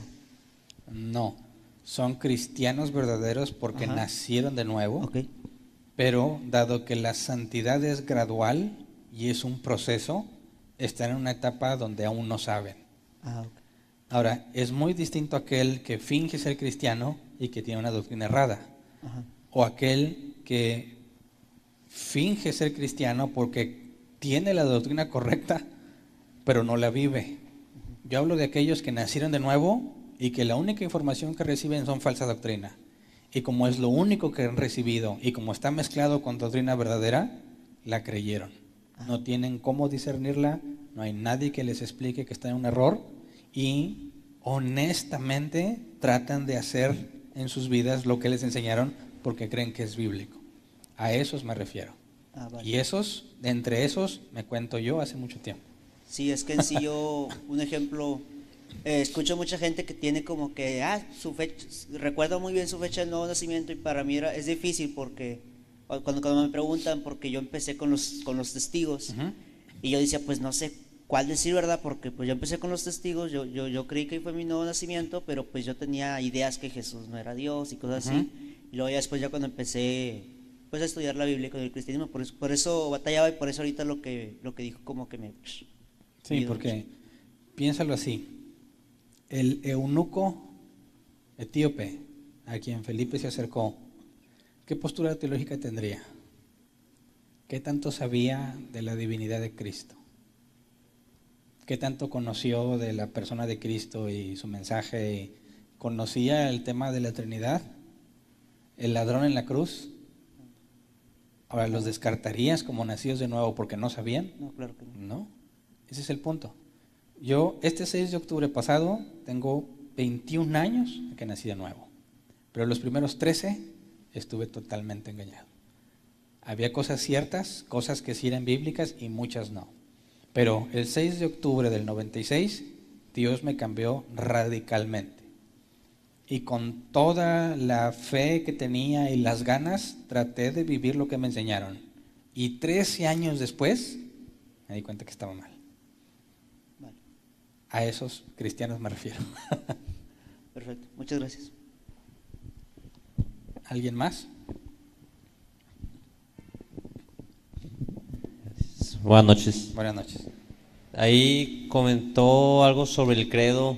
Bueno, manejaba ahí lo de que Jesús dice que es verdaderamente hombre y verdaderamente Dios. Hizo el comentario de que completo no, porque totalmente se no. contradecía, ¿no? Entonces ahí, bueno, puedo entender que Dios no era completamente hombre. Jesús. Es que claro que no puede ser completamente hombre porque decimos que tiene dos naturalezas. Si tú dices que es completamente, dirías que es una sola. Te irías al monofisismo. Y tendrías que explicar cómo es Dios y hombre a la vez y mezclarla. Y ahí si decimos que no es completamente hombre, entonces sí entra el que Él fue hombre y sufrió nuestras dolencias y nuestro se despojó a sí mismo haciéndose siervo, como dice la Escritura. Lo que sí, no es que, bueno, decir plenamente hombre y plenamente Dios no es lo mismo, se contradice. No es lo mismo, porque cuando hablas de plenitud no puedes hablar de algo separado en dos naturalezas.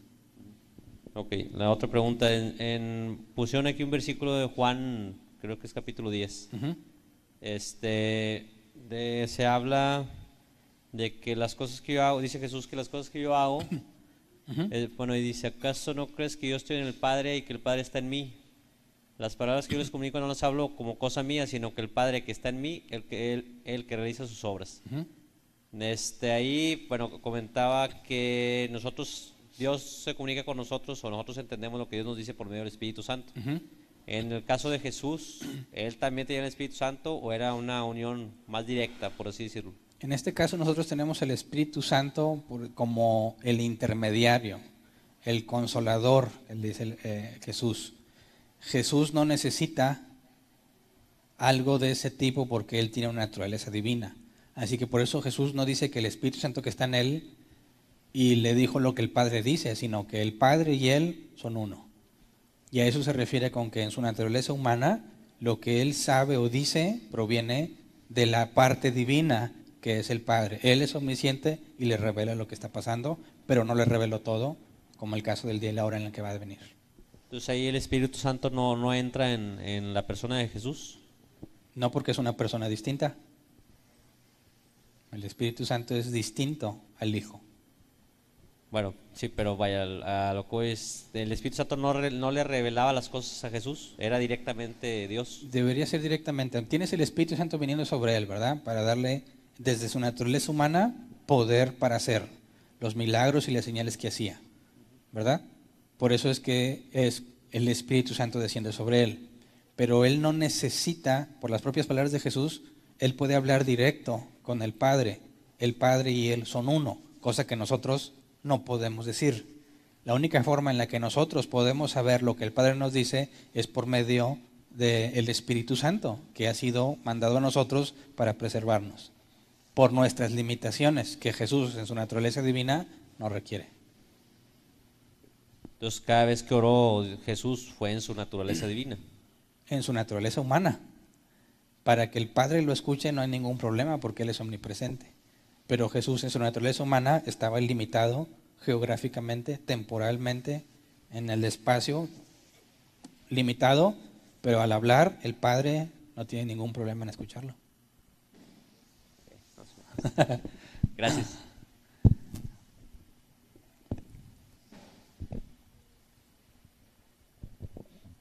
Buenas noches. Buenas noches. Ahorita en el tema de el amor, hablaste algo de que el amor no está en un punto después del Sí, del el amor conocimiento. y la unidad La están unidad. por debajo de la verdad. Es primero la verdad, luego la unidad. Y el amor en el sentido de vamos a amarnos y no estemos discutiendo, ¿verdad? Esa doctrina déjala de lado. Entonces, el amor y la unidad es lo que más se promueve. Vamos a amarnos y seamos unidos. Y cuando tú hablas de la verdad, te dicen que no estás amando o que estás dividiendo. Pero bíblicamente, en el caso de la Torre de Babel, esa relación que tenían ellos de unidad y amor, Dios la deshizo porque no tenían verdad. Porque me acordé del pasaje de que Pablo le escribió a los Corintios. Ujú, Primera de Corintios 13. ujú. El 13 habla de permanecer en el amor Sí, y menciona varias cosas. Dice que si hablases lenguas, Ujú. si tuvieras todo el conocimiento. Es Pero no correcto. te refieres a ese concepto, ¿verdad? bueno, Porque a al la hora, final- sí, al es fin- que a la hora que interpretes ese pasaje, Ajá. tienes que ponerlo a la luz de todos los demás pasajes. Ahora, toma las palabras de Pablo en Corintios y aplícalas también al que expulsen el inmoral entre ustedes. ¿Dónde quedó el amor de Pablo? ¿No se supone que primero es el amor? ¿No es lo que debe de permanecer sobre todas las cosas? Ahí te das cuenta que Pablo está poniendo al amor por debajo de la verdad. Si no tiene verdad, expulsen el inmoral. Pero cuando tenemos la verdad, Ahí debe sí. de permanecer el Ahí sí amor. aplica. Sí, entonces aplicaría ese concepto y ahora permanecer la fe, la esperanza y el amor. Estos tres, pero el mayor de ellos es el amor. Claro, En partiendo la verdad, de que tienen en la verdad. estando Exactamente. en la verdad. Sí, definitivamente. Y ahorita lo que decía el hermano sobre el tema de que nuestro Señor Jesucristo se dirigía al Padre en un pasaje donde resucitó a Lázaro. Le dijo, yo sé que tú me escuchas, pero para que ellos vean que crean tú me escuchas. Sí. que tú me escuchas, ¿verdad? Sí, aparte tienes el caso de la transfiguración, que vieron a Jesús como humano y luego tuvieron una muestra de la parte divina. Gracias. Limitada, ¿verdad? Porque no puedes ver la parte divina, pero vieron a un Cristo con gloria que no pertenece a un ser humano. Gracias. ¿Alguien más? Acá había. Bueno, acá está más cerca.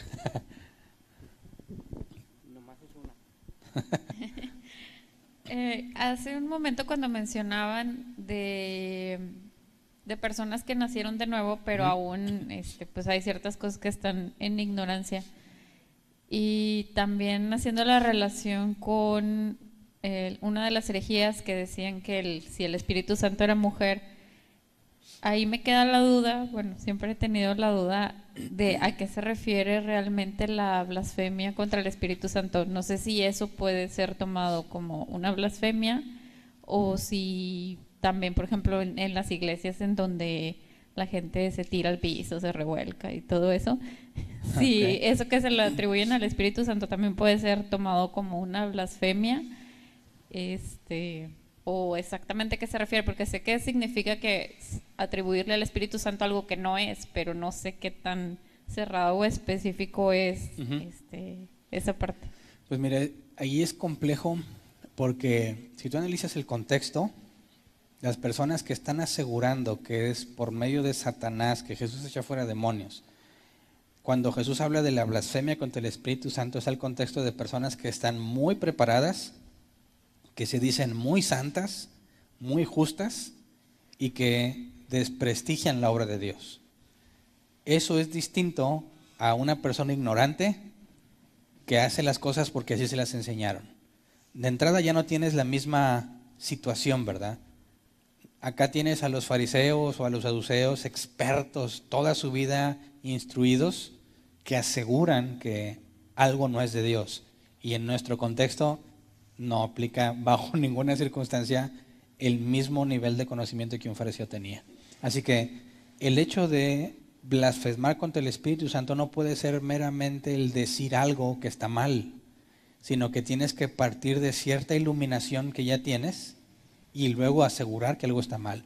Como los hebreos, la carta a los hebreos habla de aquellos que habían sido iluminados y después volvieron atrás, ya no hay sacrificio expiatorio para ellos, ya no hay esperanza para ellos.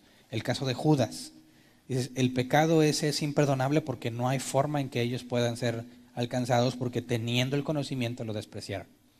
Entonces la blasfemia contra el Espíritu Santo tiene que ver con algo que conscientemente haces partiendo de cierta iluminación, no partiendo de la ignorancia.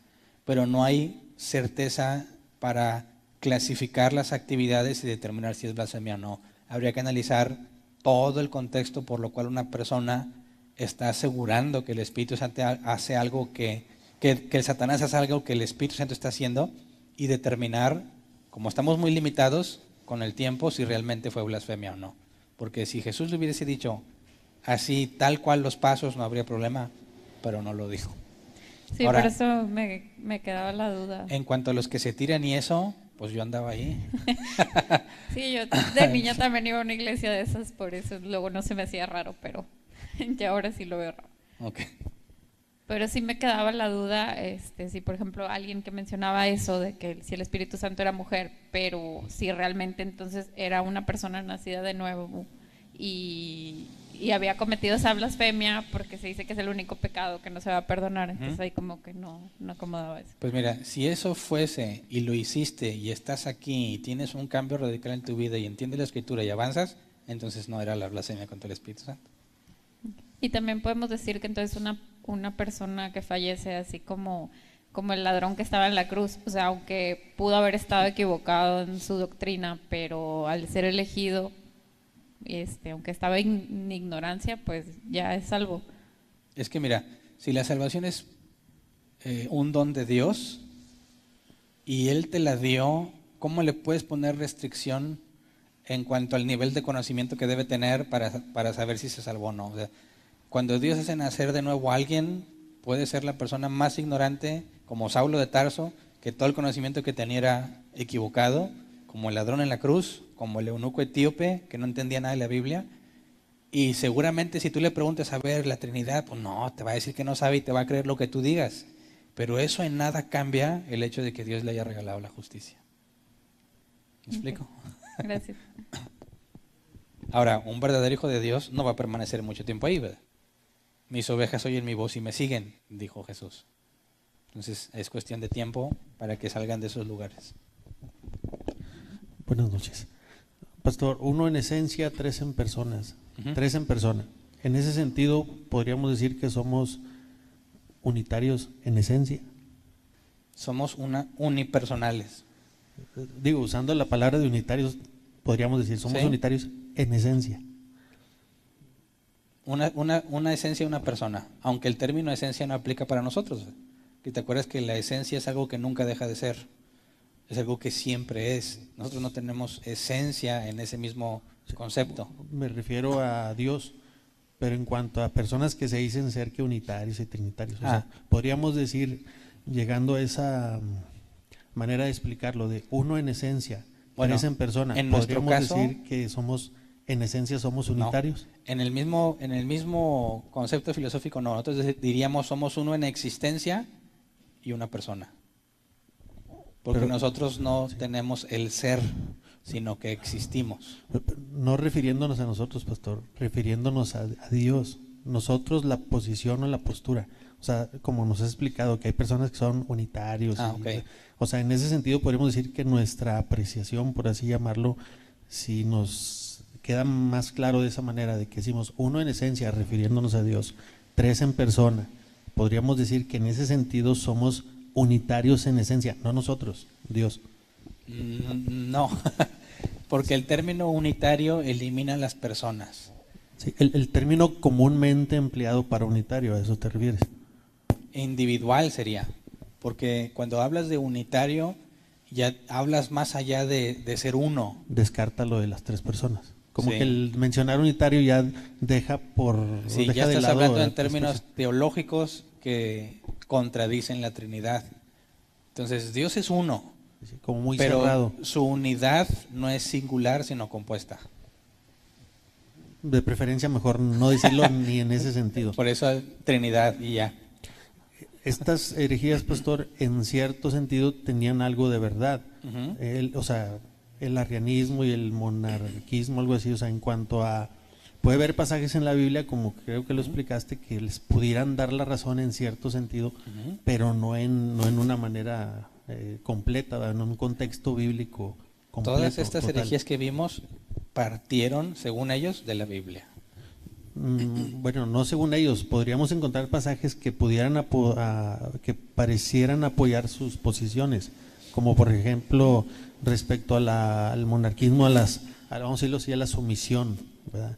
Pues bueno, el hijo que dice, mi comida es que haga la voluntad de aquel de que me envió, y así otros pasajes. Entonces, aunque hay pasajes que parecen apoyar esos puntos de vista, como creo que nos has explicado hoy, tenemos que ser muy cuidadosos y en ver que sea congruente en todo el contexto bíblico y no dejarnos guiar nada más por ejemplo, en el arrianismo, Jesús en la forma humana, la vez pasada creo que concluíamos que Jesús físicamente no estuvo desde antes de la fundación del mundo. Entonces, en ese sentido, pues también podríamos decir nosotros, no, pues tú no eres creado, eres engendrado. En ese sentido, Jesús en su persona física sí fue creado.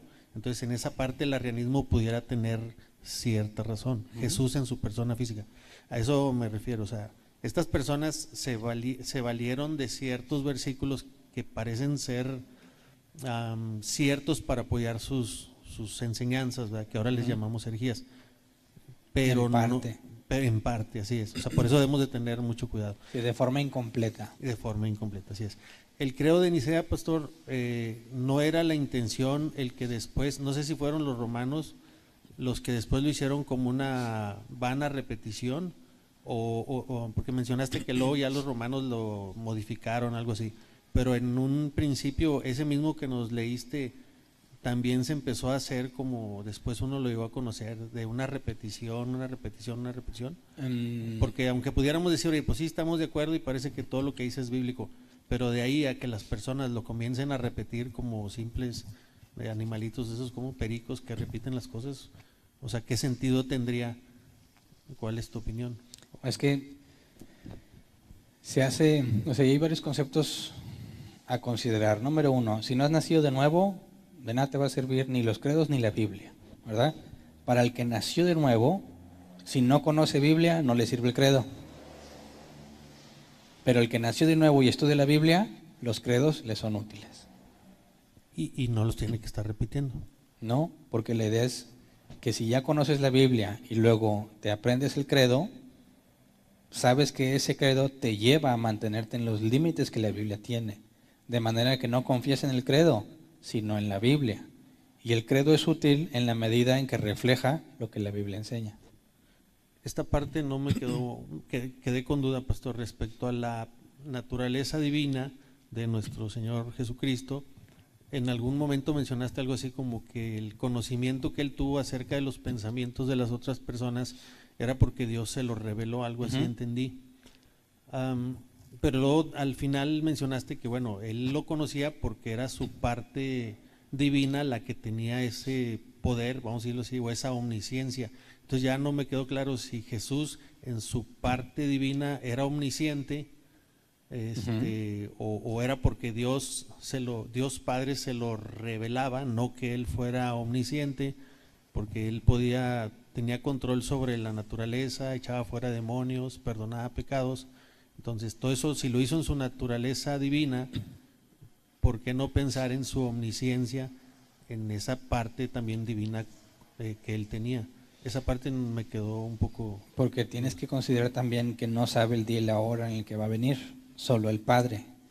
De manera que aunque Jesús tiene una parte divina, que es una con el Padre, que él dice el Padre y yo uno somos, y tiene información en ciertas circunstancias, información que solo proviene de la omnisciencia, Jesús aclaró, es el Padre el que está en mí. Él dice las palabras del Padre y las obras del Padre. Entonces, no es que Jesús a su criterio intercambie su naturaleza como le convenga. Si así fuera, entonces no habría razón para que no sepa el día y la hora de su venida. Más bien, como dice la Biblia, que vino, se hizo hombre y se despojó de sí mismo, entonces él no hizo uso de su naturaleza divina a como quiso, sino que vino y vivió como hombre en toda la extensión de la palabra, y su comunión con el Padre, que son uno, es el que le pasa información que el Padre le quiso revelar para que cumpliera con el propósito. Y ese principio, pastor, igual aplica para cuando él perdonó pecados, para cuando él expulsó demonios, para cuando él ejerció la autoridad sobre la naturaleza. Dijo, es el mismo principio. Y les dijo, eso es para demostrar que el Hijo del Hombre tiene autoridad para perdonar pecados. Ahí está diciendo que él está comprobando que él realmente está representando a Dios en todo. Okay. Ya, la última, pastor. A la luz de las doctrinas de la gracia, creo que se mencionó con algunas preguntas que hicieron. Así hubiera 1,000,000 de herejías, no van a afectar para salvación a los predestinados, elegidos, gracia irresistible, muerte, expresión limitada, elección. A la luz de las doctrinas de la gracia, así pudiera haber 20 millones de herejías, no van a afectar para la salvación de alguien a quien Dios le concedió el nuevo nacimiento y todo eso, sino que más bien entiendo que les va a afectar en las cuestiones de las pérdidas o la recompensa, pero no para la salvación. Pablo dijo que si tienes el fundamento, aunque se destruya toda la obra que pongas arriba, serás salvo, aunque como por fuego, sufrirás pérdida. Gracias. Una cosa que vi que se leía en varias preguntas, es cierto que el Hijo se somete al Padre, pero eso lo vamos a tomar el domingo. El hecho de que el Hijo se someta al Padre y luego tienes al Hijo enviando el Espíritu Santo, como si el Espíritu Santo estuviera sujeto al Hijo, eso en nada cambia que sean un mismo Dios, sino que en el rol de la salvación, en el plan de salvación, cada uno tiene un rol. El Padre elige, el Hijo rescata y el Espíritu Santo preserva. De manera que Jesús dice, los que el Padre me da, no perderé yo ninguno, ¿verdad? Y luego dice, les enviaré el Consolador para que esté con ustedes y les diga todo lo que escuche del Padre. Entonces, eso no significa que el Padre es superior al Hijo o que el Hijo es superior al Espíritu Santo, sino que en el plan de salvación cada uno tiene roles distintos. Pero lo veremos un poco más a detalle el domingo, si Dios quiere. Esta es otra pregunta. Creo que es Pablo que dice que sean imitadores de mí como yo imito a Cristo, algo así. Tomando en cuenta que Jesús vino como hombre y tenía las dos naturalezas, humana y divina, ¿a qué se refiere Pablo con ser imitadores de Jesús? Porque supongo, bueno, creo yo, igual y puedo estar mal, que los milagros o todo lo que él hizo, lo ayudó su naturaleza divina, por así decirlo, ¿no? ¿No es así? Jesús dijo que es el Padre que está en él el que hizo las obras. Okay, entonces, los milagros, todo eso que lo hizo en su naturaleza humana. Por lo que, sí, en su naturaleza humana, embestido de poder de Dios. Y dijo que mayores cosas harán los que creen en su nombre, ¿verdad? Entonces, el hecho de que Jesús lo haya hecho no significa que se tomó su naturaleza divina, lo hizo y se regresó a la humana, sino que Dios lo capacitó, le dio el poder para que lo hiciera. Jesús dijo, son las obras de mi Padre. Y luego nos dice que nosotros también las haremos, pero por medio del Espíritu Santo a nosotros. De manera que estamos en la misma situación como humanos, tanto Jesús como nosotros a la hora de ser usados por Dios. En eso que comentó, bueno, lo que estaban platicando de que Dios sabía lo que los demás pensaban y que es omnisciente en ese sentido, en cuanto a nosotros como iglesia, el Espíritu puede dar el discernimiento de espíritus, por así decirlo. O sea, sí es uno de los dones o habilidades Si que le la da uno. Biblia dice, los dones son para edificar al cuerpo de Cristo. Mientras el cuerpo de Cristo necesite ser edificado, Dios puede en su soberanía permitir que concederle a alguien el don o de manera excepcional usarlo. No hay nada bíblicamente que impida que Dios haga eso. Ahorita le respondió, bueno, le hizo un comentario al hermano sobre que nosotros existimos y Dios es ser, o es ser, es. ¿O a qué se refiere con eso? ¿Qué quiso decir? Bueno, ¿estuviste el domingo? No. No, ok, por eso. Rápidamente, decimos que Dios es uno en esencia, ¿verdad? Y en términos de filosofía, tienes 3 categorías para todo lo que existe en el universo. Ser, no ser y la existencia. Un ser nunca deja de ser y el no ser nunca es. Pero nosotros somos y no somos. Es decir, no era, ahora soy y voy a dejar de ser. Entonces, la existencia, la definición de esta palabra es fuera de. Estás fuera del ser. Pero si no hubiera un ser, no podrías estar aquí. Tiene que haber algo de quien viniste. Por medio de quién estás aquí. Entonces, del ser viene la palabra esencia. Cuando decimos que Dios es uno en esencia, hacemos referencia a este concepto. Algo que es. Yo no soy en esencia nada. Yo soy en existencia. Y cuando hablamos de las personas de la Trinidad, existe otro concepto. Dentro del ser está la subsistencia. Que al contrario de la existencia, en lugar de estar fuera de, está dentro de. Entonces, Dios es uno en esencia, 3 personas, o 3 en persona, o puede decir, o 3 en subsistencia. A eso me refería con que nosotros no podemos hablar de la esencia como en el caso de la Trinidad. Entonces somos una existencia, una sola persona. Bueno, en dado caso que quiera estudiar eso, ¿cómo lo busco en internet o cómo se llama ese argumento? Busca la Trinidad, uno en esencia, 3 en persona, y vas a encontrar un chorro de información desde el punto de vista filosófico, teológico y todo eso. Gracias. Muy bien. ¿Hay avisos?